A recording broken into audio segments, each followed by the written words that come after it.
Buenos días, buenas tardes, buenas noches. De nuevo estamos aquí para continuar el encuentro de un curso de milagros intensivo. Seguimos en Fuerteventura, ilusoriamente. Estamos en nuestro día 4 de febrero del ilusorio 2022. Esta es nuestra segunda parte, nuestra segunda conexión en directo para leer el capítulo 4 en su epígrafe 2. El capítulo 4, las ilusiones del ego.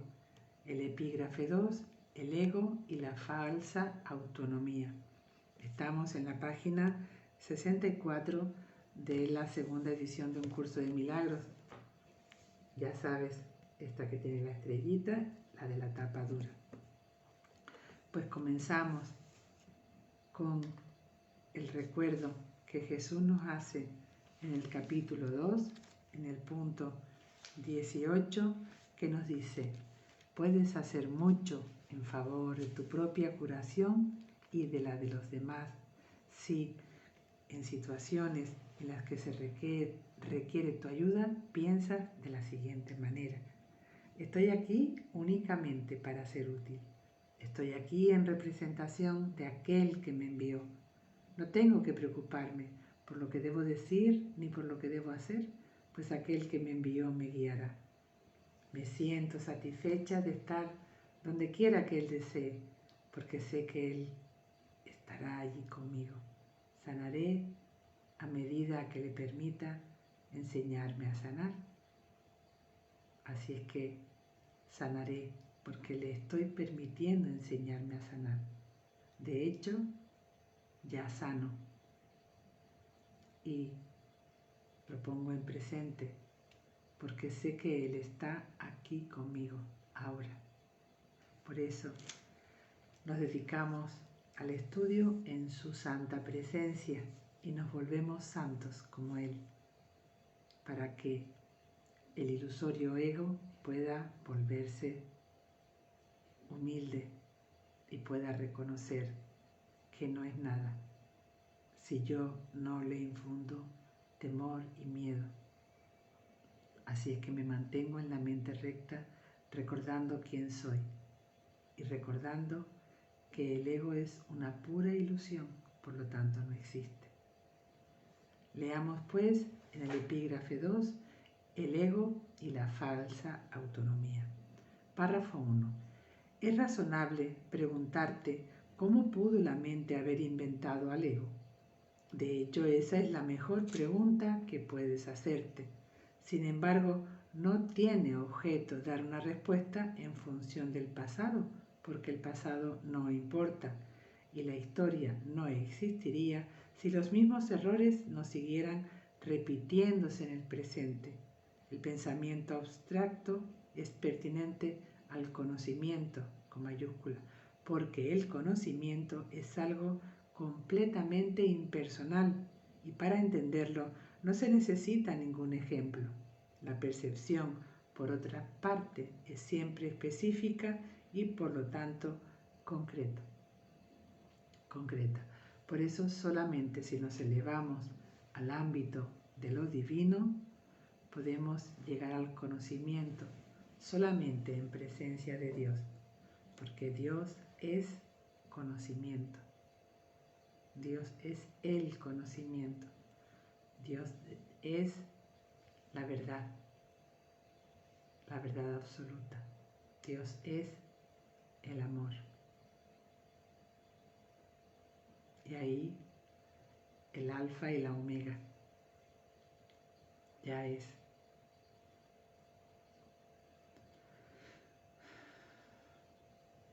Ahí es. Entonces, de nada sirve preguntarnos qué es el ego o cómo lo inventamos. Ya sabemos que fue debido a una idea ilusoria en la separación. Ahora se nos pide que abandonemos esa idea ilusoria. Vamos a ver cómo se nos dice. Párrafo 2. Todo el mundo inventa un ego o un yo para sí mismo el cual está sujeto a enormes variaciones debido a su inestabilidad. También inventa un ego para cada persona a la que percibe, el cual es igualmente variable. Su interacción es un proceso que los altera a ambos porque no fueron creados por el inalterable, con mayúscula, o mediante él, con mayúscula. Es importante darse cuenta de que esta alteración ocurre con igual facilidad tanto si la interacción tiene lugar en la mente como si entraña proximidad física.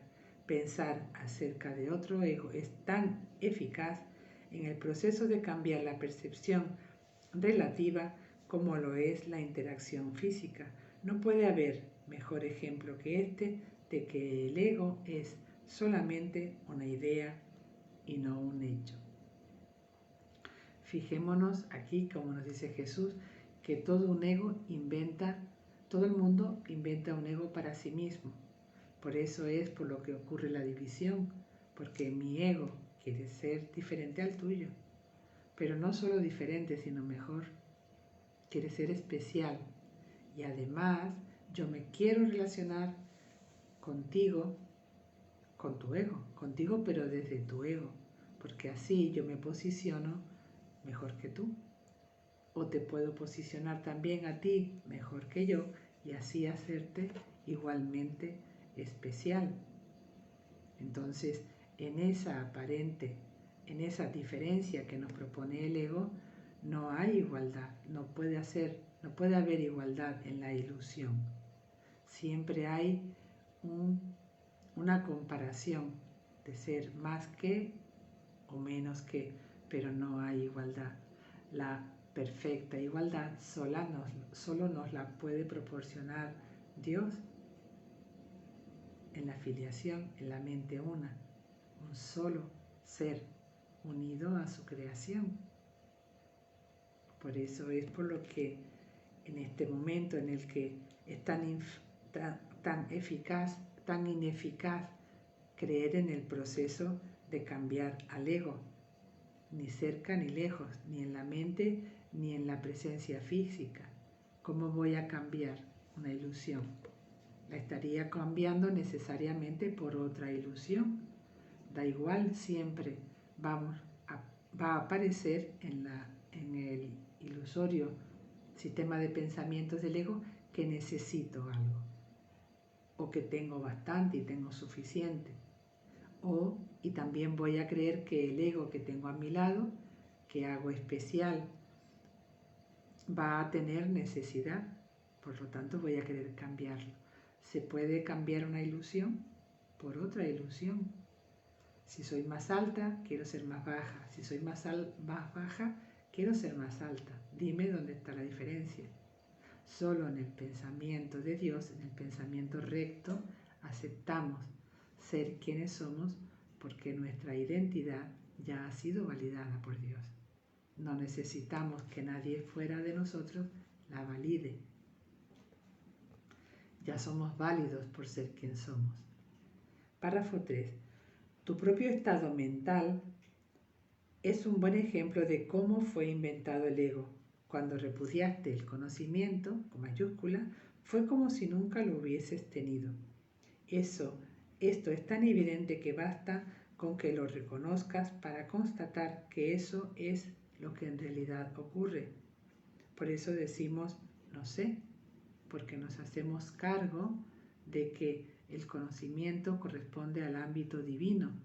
Y ahora aquí el conocimiento que podamos tener y sostener nos lo da el ego, nos lo inspira el ego. Por eso decimos, no sé, Espíritu Santo, guíame. Dime tú, ¿qué debo hacer? ¿Dónde debo ir? ¿Qué debo decir y a quién? Y el Espíritu Santo nos guía allí donde seamos más útiles a decir o a callar, a ir o a venir, a hacer o a no hacer, lo que sea útil. Él sí sabe.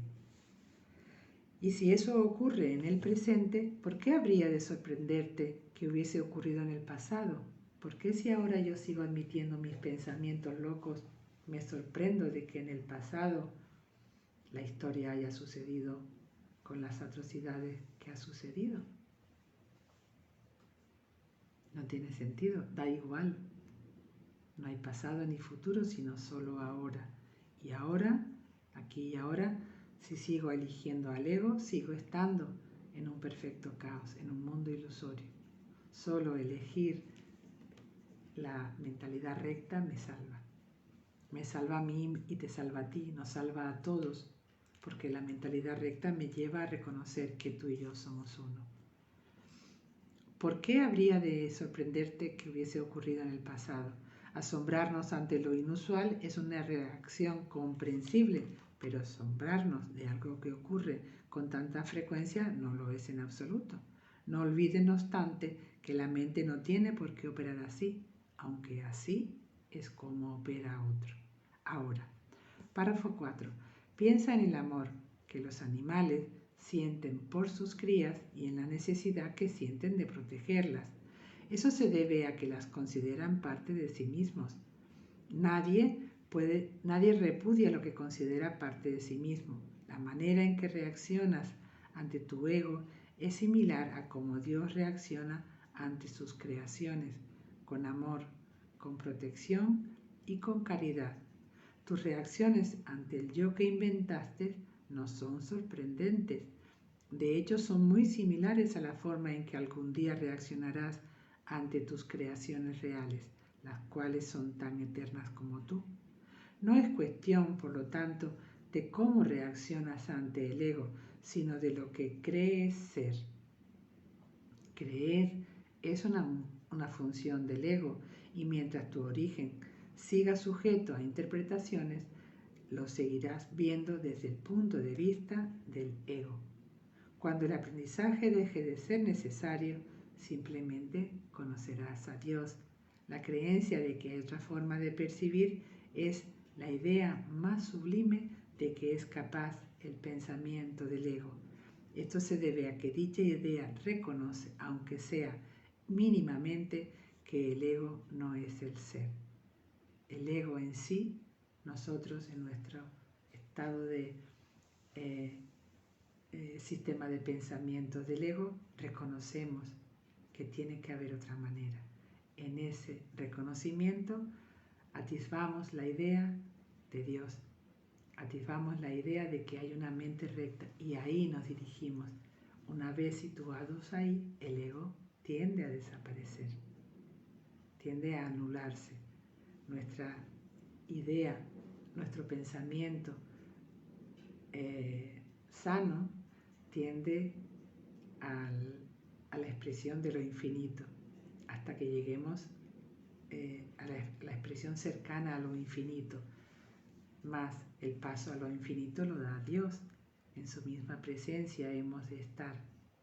Cuando Él crea, Él considere que ya no somos útiles aquí. Mientras tanto, permanecemos activos en la mente recta, en la mente corregida, y al ego ya sabe que le queda aprender solamente lo que es la humildad, reconocer que es una ilusión, nada más y nada menos. Así creemos en lo que fabricamos, si estamos en el ego ilusorio, si estamos en el sistema de pensamiento sano y santo, sabemos que somos una creación divina, sabemos que somos una criatura divina y que el ego lo único que puede hacer es fabricar ilusiones, crear falsamente. Por eso todo tiene fecha de caducidad en el sistema de pensamiento del ego, mas no en el sistema de pensamiento del Espíritu Santo, donde nos acercamos a Dios. Párrafo 5.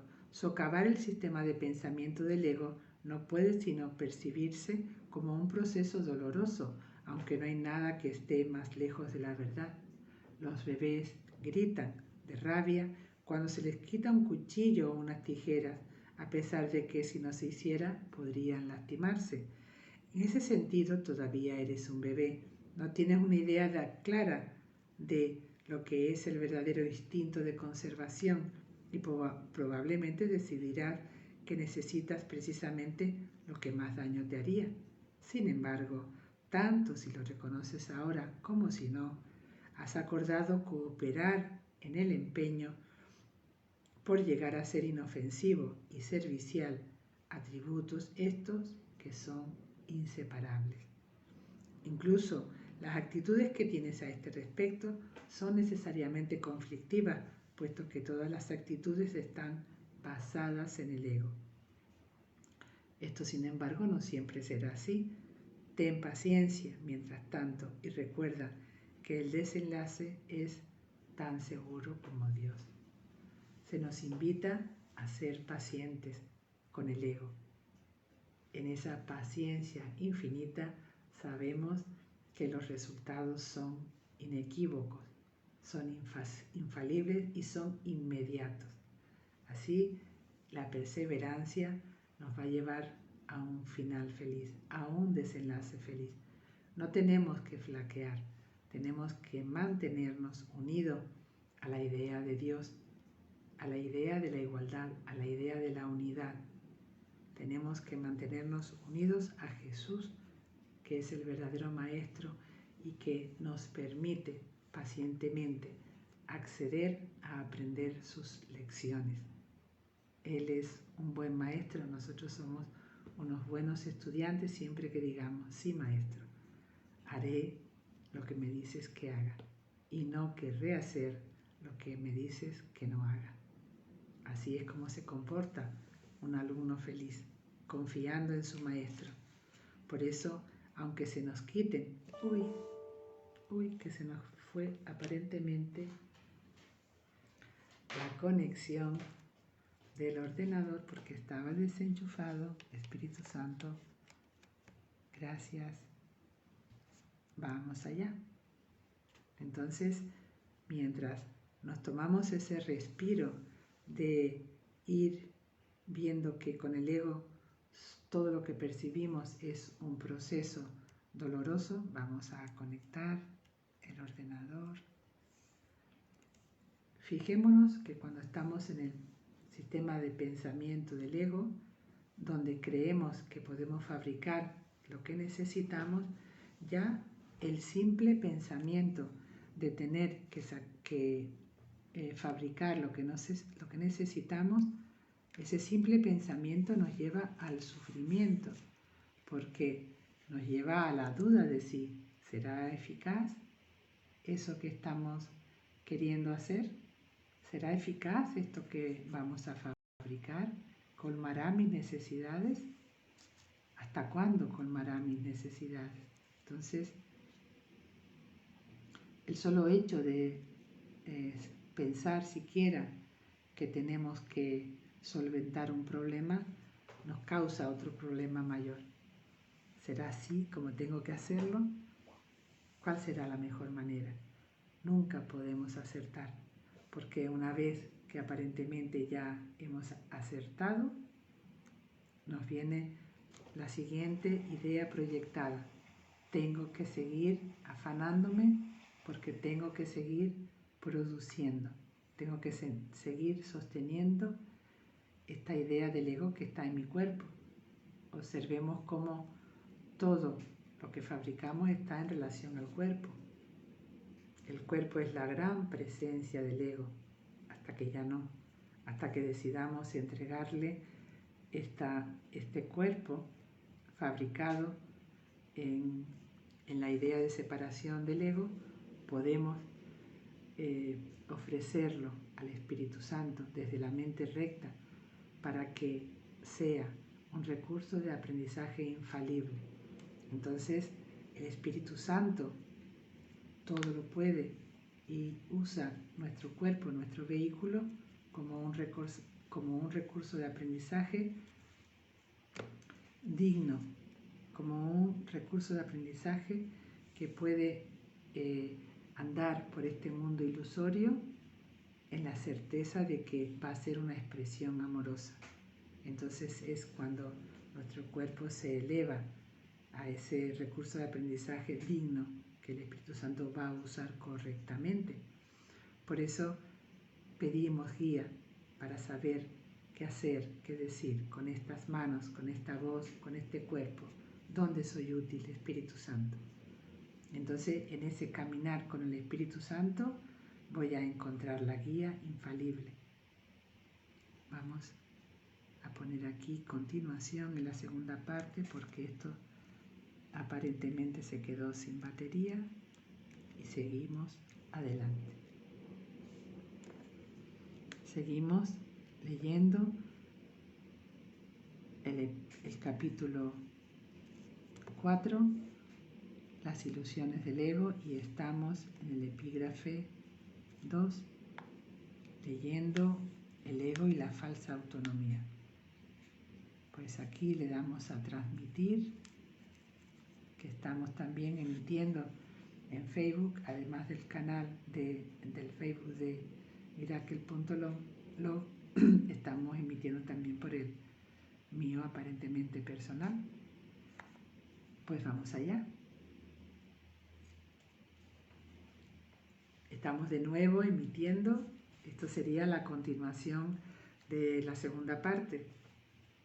Nos quedamos leyendo el párrafo 5 de epígrafe 2, el ego y la falsa autonomía. Bienvenida, Santa Hermana. Bendiciones. Gracias por querer unirte al estudio. Gracias por unirte al cohete de la expiación, como ahora aparentemente tenemos entre manos, ¿no? Para ir directamente a la salvación, a la expiación, el cohete de la expiación. Bueno, estábamos leyendo que se nos dice que tengamos paciencia mientras tanto, porque el desenlace es tan seguro como Dios nos dice. Párrafo 6. Solo aquellos que tienen una sensación real y duradera de abundancia pueden ser verdaderamente caritativos. Esto resulta obvio cuando consideras lo que realmente quiere decir caritativo. Para el ego, dar cualquier cosa significa tener que privarse de ello. Cuando asocias el acto de dar con el sacrificio, das solamente porque crees que de alguna forma vas a obtener algo mejor y puedes, por lo tanto, prescindir de la cosa que das. Dar para obtener es una ley ineludible del ego, que siempre se evalúa a sí mismo en función de otros egos. Por lo tanto, está siempre obsesionado con la idea de la escasez, que es la creencia que le dio origen. Su percepción de otros egos como entes reales no es más que un intento de convencerse a sí mismo de que él es real. El amor propio, entre comillas, desde el punto de vista del ego, no significa otra cosa que el ego se ha engañado a sí mismo creyendo que es real y por lo tanto está temporalmente menos inclinado a depredar. Ese amor propio, entre comillas, es siempre vulnerable a experimentar tensión, término que se refiere a cualquier cosa que él perciba como una amenaza a su existencia. Escasez viene a ser falta de amor en Dios. Escasez significa que no sentimos la llenura de pertenecer al ámbito de lo divino. Seguimos manteniéndonos en el problema de creernos separados y solamente vemos la solución de pedir lo que aparentemente sentimos que nos falta. Pedimos comida si creemos que nos falta comida, que si creemos que tenemos hambre. En esa sensación de hambre no recordamos la llenura que tenemos en Dios.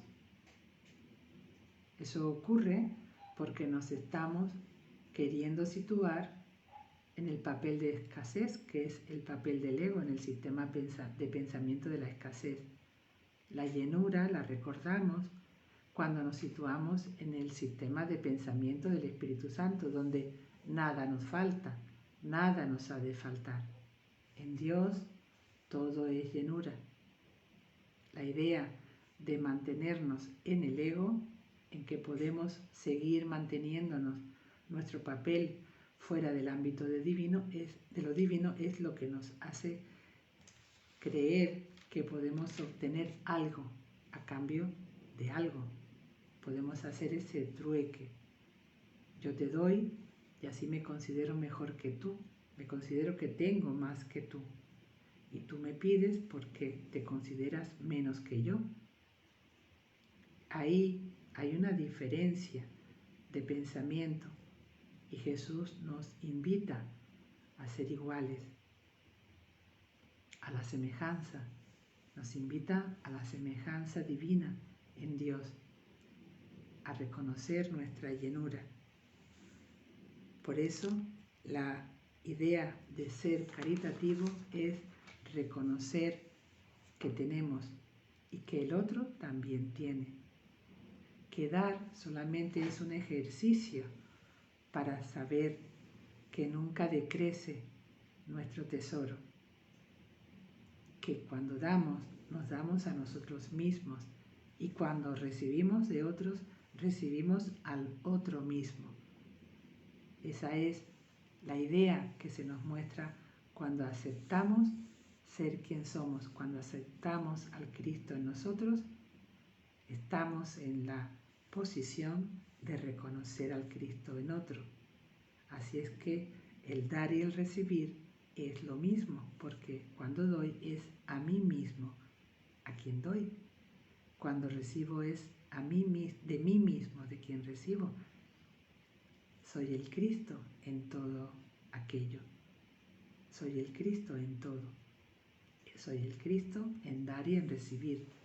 Solamente cuando me sitúo en el pensamiento del sistema del ego, dar quiere decir que tengo menos y doy también a quien tengo menos. Entonces la carencia está siempre ahí. No siento la llenura de Dios. Párrafo 7. El ego vive literalmente a base de comparaciones. La igualdad es algo que está más allá de lo que se puede entender y por lo tanto le es imposible ser caritativo. Lo que el ego da nunca emana de una sensación de abundancia, porque él fue engendrado precisamente como sustituta del ego, como sustituta de esta. Por eso es por lo que el concepto de obtener surgió en su sistema de pensamiento. Los apetitos son mecanismos para obtener, entre comillas, que representan la necesidad del ego de ratificarse a sí mismo. Esto es cierto tanto en el caso de los apetitos corporales como en el de las llamadas necesidades más elevadas del ego. El origen de los apetitos corporales no es físico. El ego considera al cuerpo como su hogar y trata de satisfacerse a sí mismo a través de él. Pero la idea de que eso es posible es una decisión de la mente que está completamente confundida acerca de lo que realmente es posible. Cuando hablamos de los apetitos corporales, estamos hablando de la necesidad que tiene el pensamiento del ego de suplir la necesidad real, que es su ausencia del ámbito de lo divino, su ausencia de Dios. Por eso es que hay una decisión en la mente que está confundida, porque la mente que se cree separada quiere restituir su llenura en lo físico, comer para sentirse completo, tener para sentirse rico, para sentirse satisfecho, dar para sentir que tiene, aún creyendo que va a mermar lo que tiene, le da al otro porque cree que el otro no tiene. Eso es lo que el ego vive, comparaciones, desigualdad. Yo tengo, pero tú no tienes. Tú tienes, pero yo no tengo. El Espíritu Santo nos invita a vernos perfectamente iguales, perfectamente santos hijos de Dios. Solo es posible eso desde la mente recta, desde la mirada del Cristo en nosotros hacia todo lo demás. El ego cree que tiene que valerse por sí mismo para todo, lo cual no es más que otra forma de describir cómo cree que él mismo se originó. Es un estado de tanto temor que lo único que puede hacer es dirigirse a otros egos y tratar de unirse a ellos en un débil intento de identificarse con ellos o atacarlos en una demostración igualmente débil de fuerza. Las demostraciones de fuerza son debilidad. No es libre, no obstante, de poner en tela de juicio la premisa que da lugar a todo esto, pues esa premisa es su base. El ego es la creencia de la mente según la cual él tiene que valerse completamente de sí mismo. Los incesantes esfuerzos que realiza por ganar el reconocimiento del espíritu y establecer así su propia existencia son inútiles. El Espíritu Santo, en su conocimiento, no es consciente del ego. No lo ataca, simplemente no lo puede concebir en absoluto. Aunque el ego tampoco se percata del espíritu, se percibe a sí mismo como rechazado por algo más grande que él. Por eso es por lo que el amor propio, tal como el ego lo concibe, no puede por menos que ser ilusorio. Las creaciones con mayúscula de Dios no crean mitos, si bien el esfuerzo creativo se puede trocar en mitología. Esto puede suceder, sin embargo, solo bajo una condición: lo que fabrica deja de ser creativo. Los mitos pertenecen exclusivamente al ámbito de la percepción y las formas que adoptan son tan ambiguas y de una naturaleza tan marcada por la dicotomía entre el bien y el mal que ni siquiera el más benévolo de ellos está exento de connotaciones aterradoras. Hola Santa Hermana Ángeles, bendiciones, gracias por querer estudiar, gracias por querer aprender con Jesús, bendiciones. Estamos estudiando en el capítulo 4, las ilusiones del ego, el epígrafe 2, el ego y la falsa autonomía. Si quieres unirte, ya sabes cómo funciona. Le das al botoncito y yo te admito. Si no tienes ese ratito, pues aquí seguimos. Gracias, bendiciones. Estamos hablando de la creencia que tiene el ego sobre que tiene que mantenerse a sí mismo, debido a que al haber salido del ámbito de Dios, del ámbito de lo divino, del ámbito de la llenura, ahora tiene que trabajar duro y con sacrificio para mantenerse. Y lo que tiene que mantener el ego es lo que lo hace eficaz en este mundo, este cuerpo. Esta es la densidad aparente a la que el ego ha llegado a fabricar y ahora tiene que esmerarse por mantenerlo. El ego tiene que mantener este cuerpecito, tiene que mantenerlo limpio, vestido, con comida, con una casa, con una iluminación, con una mesa, con una silla, con un libro, para poderse mantener. Tiene que mantener su propia ilusión. El ego tiene que trabajar duro para mantener su propia ilusión. Tiene que mantenerse para no enfermar. Si enferma, que claro que enferma, porque simplemente la idea de mantenerse separado de Dios ya es una enfermedad, tiene que trabajar para ello, tiene que sufrir, tiene que sentir dolor para sentirse vivo. Recuerdo una expresión que suele estar por ahí, vivita y coleando, que dice, es que si no sufro, parece que si no sientes dolor no estás vivo. Entonces cuando le indica, bueno, pues yo me siento bien, y cuando aparentemente no reaccionamos, ¿no? Ya los maestros de Dios que estamos en la mentalidad recta, no reaccionamos ostentosamente, aparentemente, ante una enfermedad o ante un accidente, nos dicen, es que parece que no tienes venas en la sangre en las venas, es que parece que no tienes sangre en las venas. Efectivamente, no tengo sangre en las venas. Efectivamente, es que ni siquiera tengo venas. Efectivamente, es que no soy un cuerpo. Efectivamente, soy el